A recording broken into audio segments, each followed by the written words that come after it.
Hey everybody, Ben here for the Bonehead podcast, and if you listened to the podcast last weekend, you would have heard me mention to Trips that I had a tingling that we were going to get some Blood Bowl news, and Trips pointed out that the Blood Bowl news I was thinking of, the Blood Bowl news my tingle was thinking of, was the FAQ, and the FAQ is here. So today the FAQ dropped on Warhammer Community, so as ever, we're going to check it out.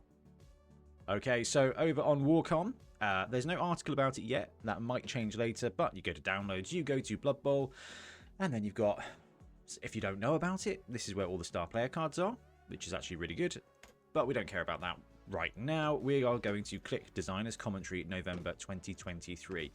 Now, this is a 17-page document now, but we don't need to worry about that.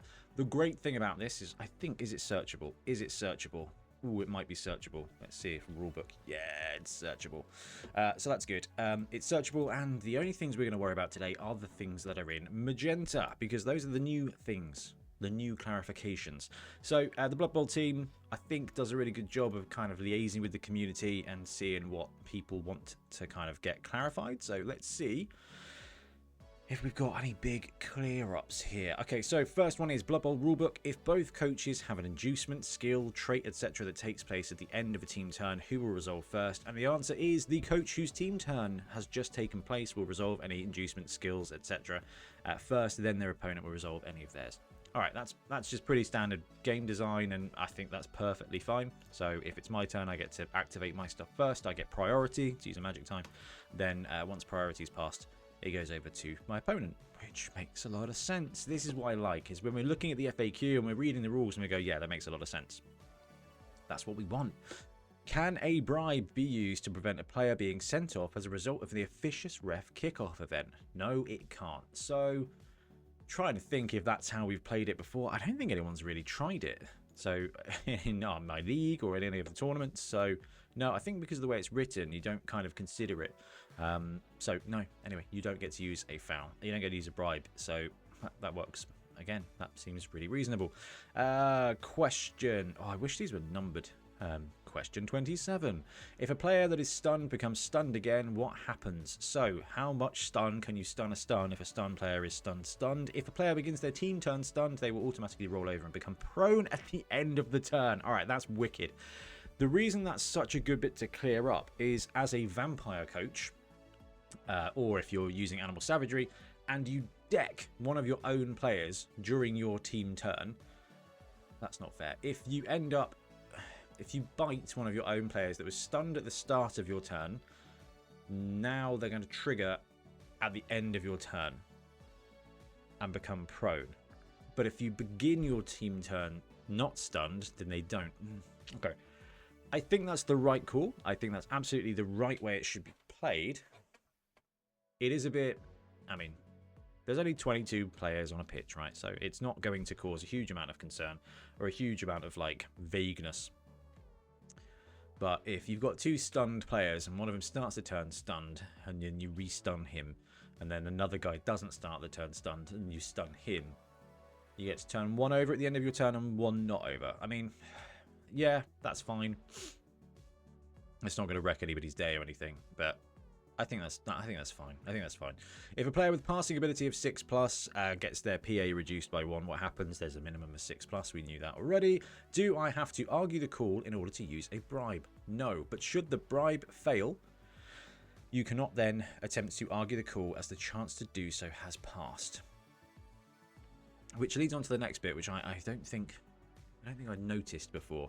If a coach is ejected for having rolled a 1 when attempting to argue the call, are they prevented from using bribe inducement for that 1 or for the rest of the game? So just for that 1. So the way it goes is you do something, your player gets sent off, and then you go argue the call first, then you can use a bribe. If you argue the call and roll a 1, you can't then use a bribe. If you use a bribe, you can't then argue the call. So that's probably a good thing to clarify. I feel like there's another bit to do with bribes a little bit later on, as I had a quick look while I was making my cup of tea. Right, can you clarify what the penalties are for conceding a game? Please go read page 67.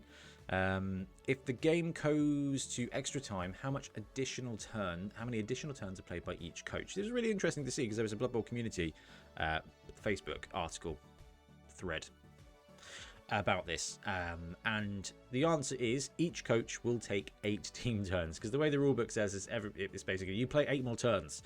So people are like, what is that, 4 each? Is that 8 each? Like, because that's 16 turns. The answer is 16 turns. It's 8 turns each.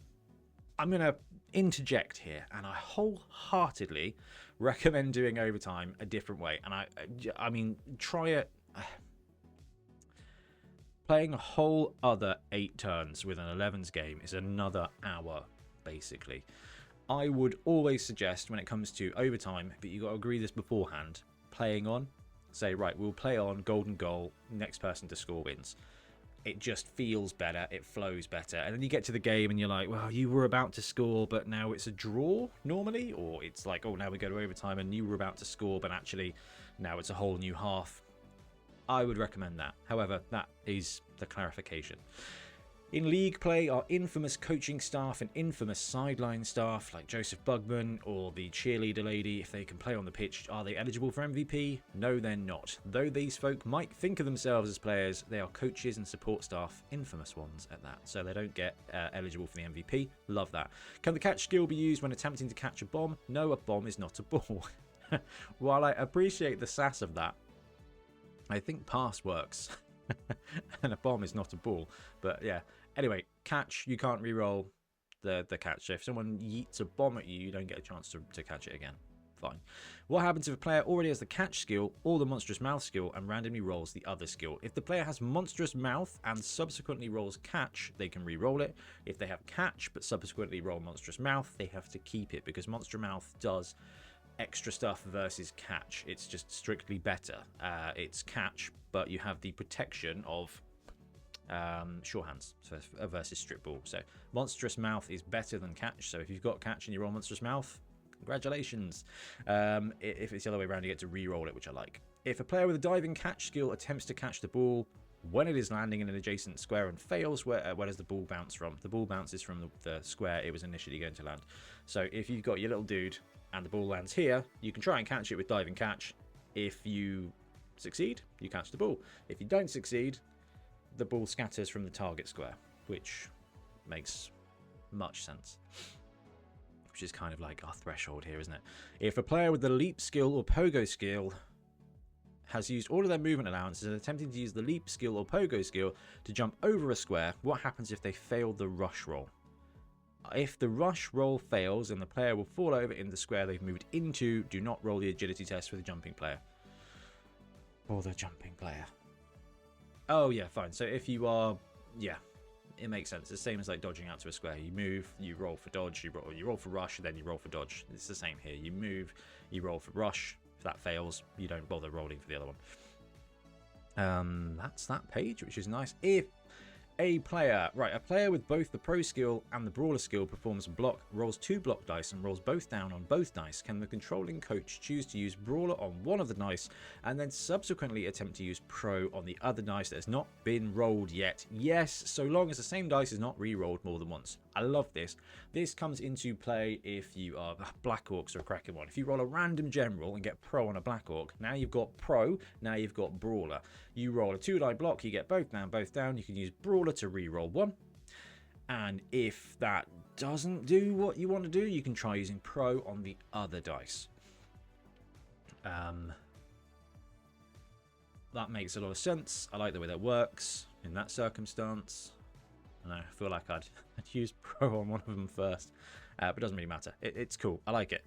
That's that. If the player with a strip ball skill rolls a pushback result against a player who is holding the ball and that player is pushed into the end zone, is a touchdown scored? No. Because the way the touchdown trigger kind of works, to use terminology, at the end of a player's activation, the game state is checked. If there is a player standing with the ball in the end zone, it's a touchdown. If you pop them into the end zone, and at the end of that bit, the ball then pops out before the next block happens or something, then it's play on, so that's fine. If a player with the frenzy skill performs a block action against a rooted player and rolls a pushback, does the player with frenzy still get to block again, even though the rooted player cannot be pushed back? Yes. Okay, that's good.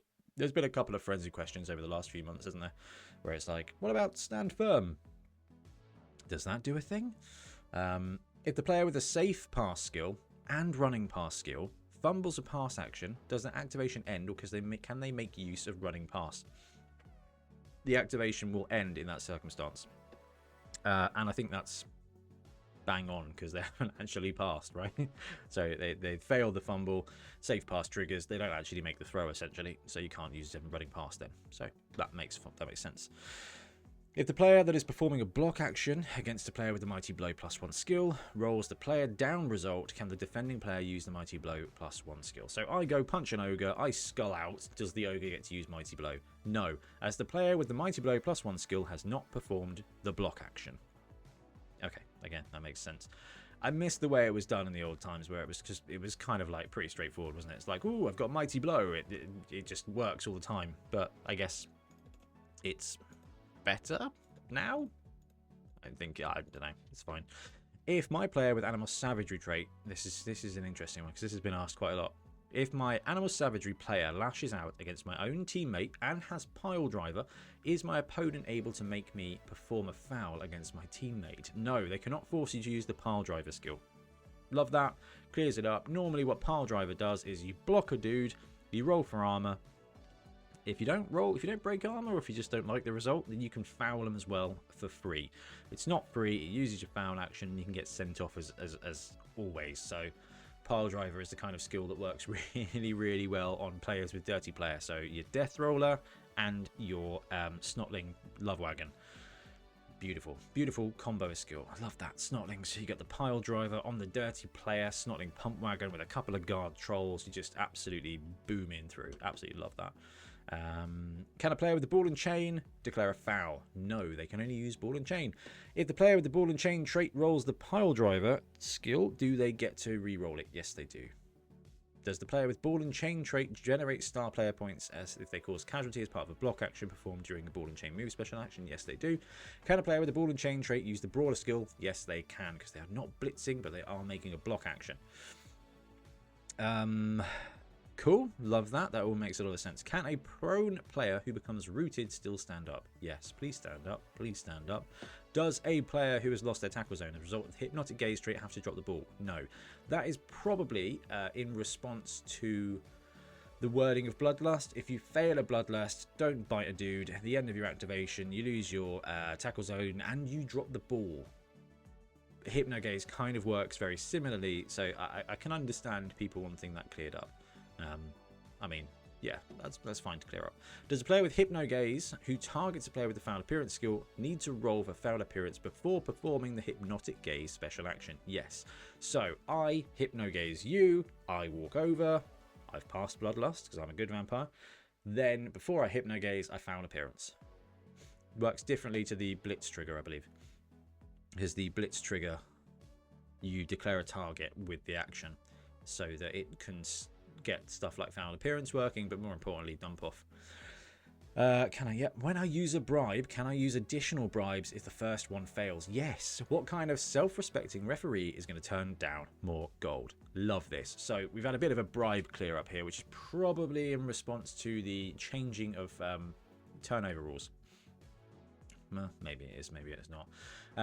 So if you foul or get sent off, you can argue the call. If you fail the argue the call, i.e. you roll a 1, you don't get to use a bribe. If you fail the argue the call but don't roll a 1, you can then use a bribe. If that fails, you can use as many bribes as you've got. I like that. That seems very above board. If Lord Borak, the Despoiler, is KO'd or removed as a casualty and then subsequently returns to the pitch, does he still lose his reroll?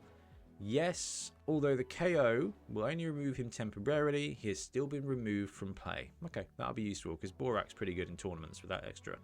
He's a strength 5 bruiser. Again, got a good bit of dirty player and comes with the kind of reroll. Really good fun. I'm even doing the Borak thumb. During a move action, can the giant mercenary player inducement change facing while not physically moving any squares, i.e. spend 0 of their MA to change facing while staying in place and end their activation? Yes, it may change its facing without having to move any squares. This is massive. It's giant if you are running a giant, so you can activate the giant and instead of, you just move for 0. Can you block and then change facing? I don't know. I'm going to say yes. Love that. Okay, that's pretty straightforward. What have we got here? Norse. If a player moves into a square in which the ball is placed as a result of Ivar Eriksson's raiding party special rule, do they have to try and pick up the ball? And if they do they ignore the modifiers to the agility check provided by opposing tackle zones? Yes, they must try and pick up the ball as normal, and they will be affected by the modifiers provided by opposing players' tackle zones. So either the animal can activate, choose a dude within a couple of squares, 3 squares or something, and they can move 1 square just free. If you move that player onto the ball, they still got to try and pick it up, and therefore, if they try and pick it up during your active team turn and fail, then I think it's going to be a turnover there. If a player is removed as a casualty by Skrorg, Snowpelt, and then subsequently patched by an Apothecary, does his team still gain the reroll from the Pump Up the Crowd special rule? Yes, it does. We've got Amazon clarification here too. If a player uses Hit and Run trait to move out of the tackle zone of a player with tentacles, does Tentacles get to use the skill? No. I think I've seen quite a lot of discussion about this kicking around. Tentacles is a weird skill. I feel like it's kind of, I don't know if it's been nerfed in this edition, but it's kind of, Tentacles just doing Tentacles thing. Hit and Run just kind of escapes you that, which is interesting. I would have probably ruled that as a yes, but actually that's fine. It's clarified. Amazon coaches, be aware. Tentacle coaches, be very aware. All right, here we go. So vampires are the big shiny at the moment, right? They've got some very cool star players. They've got some very cool roster builds. It's just a very cool team. I'm very much enjoying them. But there's some complicated rules. So let's have a look at some of the clarifications from Spike 16. Does the running pass skill allow a player with the bloodlust trait to continue moving after biting a thrall and then performing a pass? Yes. I'm trying to think whether we bother talking about that because it's quite specific. It is going to come up. So if you've got... It's not really going to come up. When are you going to take running pass? Maybe a random passing, but don't do that. Guys, don't do that. So does running pass allow a player with bloodlust trait to continue moving after biting a thrall? So you activate your thrower, your vampire thrower. You didn't like him very much, so you gave him running pass. And then... Well, I suppose in this circumstance, it's actually really good. You fail, you move to a thrall, you chomp the thrall, continue moving after biting a thrall and then performing a pass. So you bite the thrall, you bite the dude at the end of your move. Then you can throw, then you can move. To continue moving after biting a thrall and then performing a pass.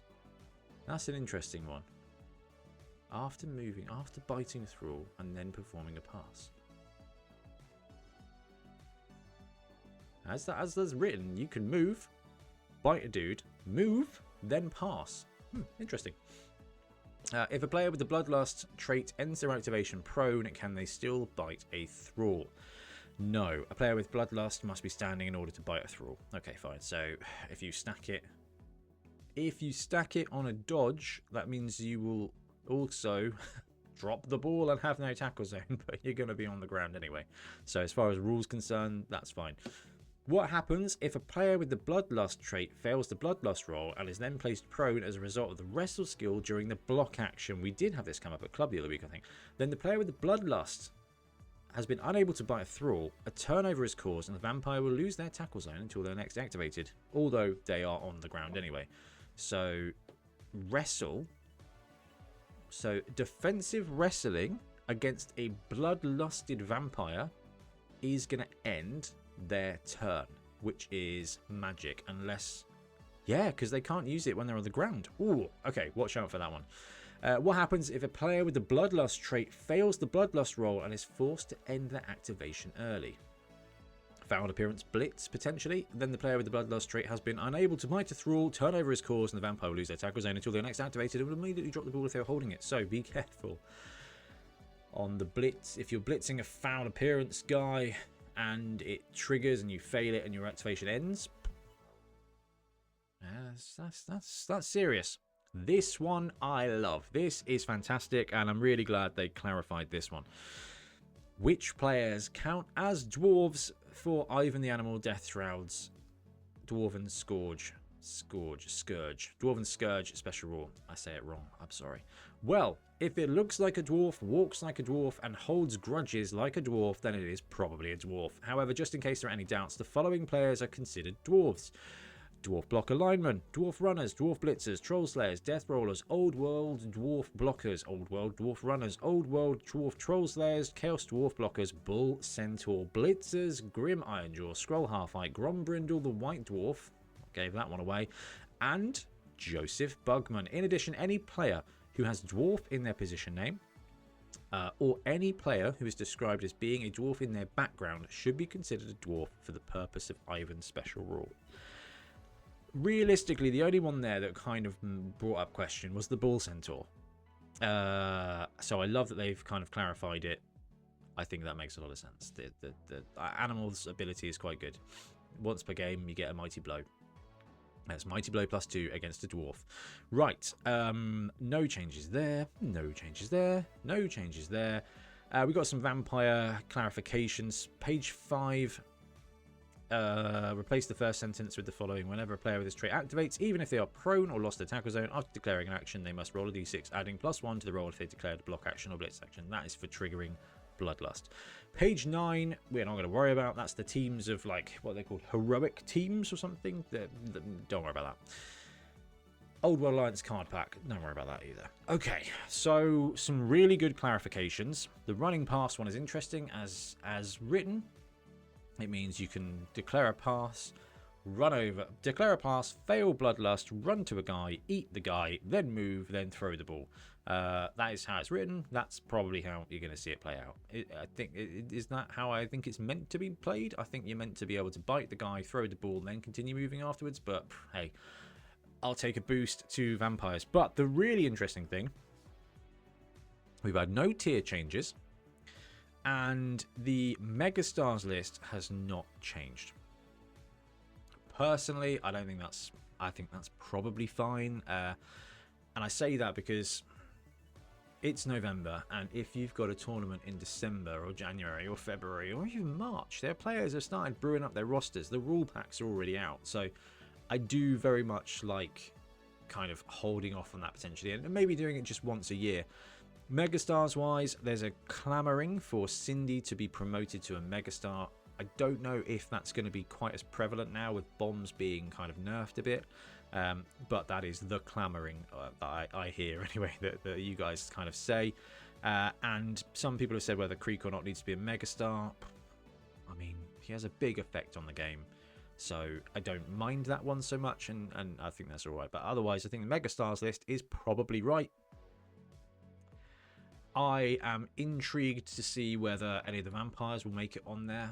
I don't think so. I think they're good, but I don't think they're broken. I think they're very good. I just don't think they're broken. So that's probably quite good. The tier list at the moment is reasonable. We had a great chat about tiers on the podcast last week, because actually, if you kind of, I think they're probably about right. We had a look at the statistics over the forever, or the last period for Blood Bowl. No, forever. And actually, the tiering group is pretty much there in order of win percentage. There's a few outliers, but there's always going to be overachievers. There's always going to be underachievers. So if the top of tier 2 and the bottom of tier 1, there's going to be some crossover, and there's going to be some tier 2 teams that kind of cross over with tier 3 on a winning percentage point of view. And actually, games don't have to be perfectly balanced to be fun. They just have to be fun to be fun. And sometimes unbalanced stuff can be unfun, and then you can't have an unfun fun game, so it stops being fun. Hence this list of shame here. Some of these make the game a little bit unfun. With the fun back in, and the removal of the unfun, then I think the unfun is less, and now it's more fun than it was unfun. So I like that. Anyway, I think the FAQ has cleared up all of the questions. I think they've done a good job hitting up some questions that were asked. Running pass, I don't know if that's meant to be like that, but that is what it says. To continue moving after biting a thrall and then performing a pass. That's exactly what it says, so we're good to go with that. Hit and run, getting out of tackles, getting out of tentacles is pretty good. It's interesting. There's only really been one FAQ, I think, where the tiers and the megastars happened. But every time, and there's only one FAQ where the star player costs changed. But every time there's an FAQ brewing, there's this vibe of, ooh, what team's going to go up? What team's going to go down? What star player is going to change cost? And it really doesn't feel like Games Workshop are interested in changing too much or any of how that works. And, you know, we're wargamers. You look to the left, you look to the right, you see the historic cesspool that 40k was, and then you see the wordy misery of Age of Sigmar. And we kind of sit on this island of Blood Bowl where all we want is to overtax star players a little bit. Well, actually, the Megastar rules allow you to do that now, and that's not bad at all. Tiers, change up your own tiers for a tournament, doesn't really affect the way the game plays. And actually, there are some real edge cases when it comes to FAQs. Now, I would be remiss in saying that the other clamoring is for bombers, goblin bombers to be fixed. And with the way they've gone, and like I said, it's about removing unfun things from the game. Bombs were not fun. They were fun while you were bombing, but they added a lot of time, okay? So my role is about optimization and workload kind of management. Every kind of bomb procedure added some serious ticks to the game. And if you're running snotlings with 2 bombs or goblins with 2 bombers, it adds, I don't know, that probably adds 20 minutes to your game. Already you're kind of like, is it worth it? Is it as overpowered? And actually, spending 20 minutes having your guys blown to bits, I mean, even Saving Private Ryan, the intro was only 8 minutes long. That was awesome at 8 minutes. 20 minutes, that would have been a bit much. But that is the clamoring. The star player tweaks, Cindy, and the bomb procedures. I think they've potentially gone with the kind of less is more, the safer is more approach, because actually that gives the overall kind of more fun approach. It sucks for goblins, but everybody else makes the game a little bit more fun. And well, we run TO, I mean, we beat TO a lot. We did what, 50 people at Bonehead Bowl. Oh, I don't know. It worked. The game is working really, really, really well. And I think it is potentially at the point where it's perfectly imperfect in a really good place. So I'm very happy with that. Anyway, let me know if there's any glaring things that have been missed by the FAQ, or if you disagree with anything particularly. I'll be surprised, but sometimes you guys are significantly more detail orientated than I am, and I want to hear it. Anyway, I'm going to wrap up. We'll be back soon with more Bible content. Yes, we will. Goodbye. And also happy blocking.